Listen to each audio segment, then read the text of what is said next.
sidan mataqaana masuuta aan isugu connect garay isugu helo tartiib ayaan halka godka ugu hubsan doonaa fiilada sana u laabi doonaa walaal ila soco fiilada si ayran sidan ugu laabi doonaa kadibna waxaan soo qaban doonaa raabarkii ama mataqaana furkii lagu xirayay kadibna sidaas ayaan samayn doonaa saacada markaas sida caadiga ah waxa weeye waxaan samayn doonaa waan shidi doonaa sida hadda aad aragtidba badhankan waa badhanka laga shido kadib waxaan yidhi mataqaana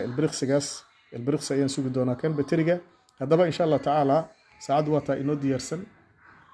waxaan samayn doonaa marka tijaabadii walaal tan aan ku bilaabaya haddii ilaah insha allah tacaala dhagaxan aan hadda meeshaan ku hayo walaalow waa dhagax weyn oo ilaa gaaraya 22 garaam waxaa jirta marka qaacida halkan ku qoranoo ii sheegaysa dhagaxa inuu leeyahay temperature-kiisa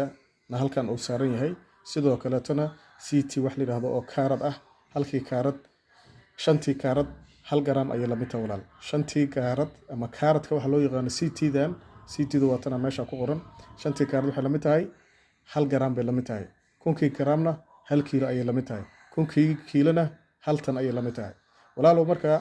waxaa jira mataqaana qaacida inagana qosayso oo ay qasab tahay tusaale kale markaan Soomaali joogno cimiladeena walaal waxay gaaraysaa 30 centigrade iyo wixii ka sii sareeyay ay gaaraysaa waad aragtaa waa taas walaal waa hadda saacadan aan muuqaalka duubayo 30 iyo maxaan ku raahday 34 meelahaas ay gaaraysaa cimilada waa Muqdisho markaan u mataqaana masuuta ku cimilada aan ku bees gareeyo okay waxaan sameynaynaa walaal sida caadiga ah saacadan waxay leedahay mataqaana godad yariiriisa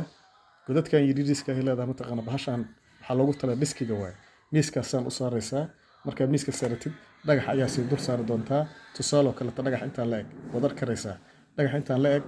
ama dhagax inta la eg oo kale ta saar doontaa sidaas ayaadna u saari doontaa walaal ila soco sidaas ayaad u saari doontaa sababta waxa la diidaa dhagaxa inta la eg walaal in mataqaana maxaan ku raahday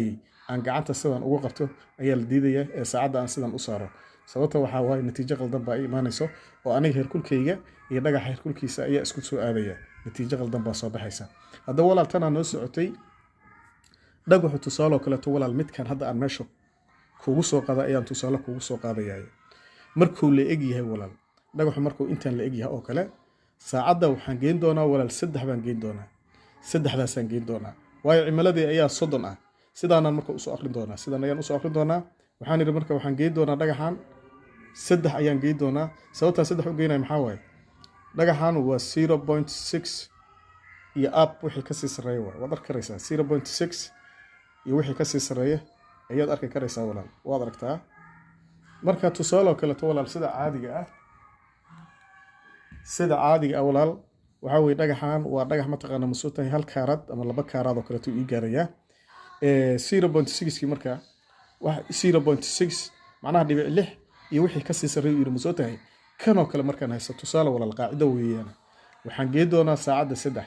wala midka ugu badan ma garatay halka ii saar okay kan oo kale markaan haysto walaal kan oo kale markaan haysto saacada walaal koow ayaan geenayaa kowda aan geenayaa waatana kowda ayaan geenayaa walaal saacadan xabada koow aan geenayaa kowda la sheegaa marka waatana walaal waad arki karaysaa waa ka soo markaysid kowdu waatan waa dhibcahan meesha ka soo muuqanay walaal dad aragtida dhibacyadan ayaa koow iyo 2 laga wadaa koow iyo 2 kuwana laga wadaa waa ka u jeedaa hadda waxaan arkaa 4 xariijimood oo cagaar ah 4 xariijimood akhdar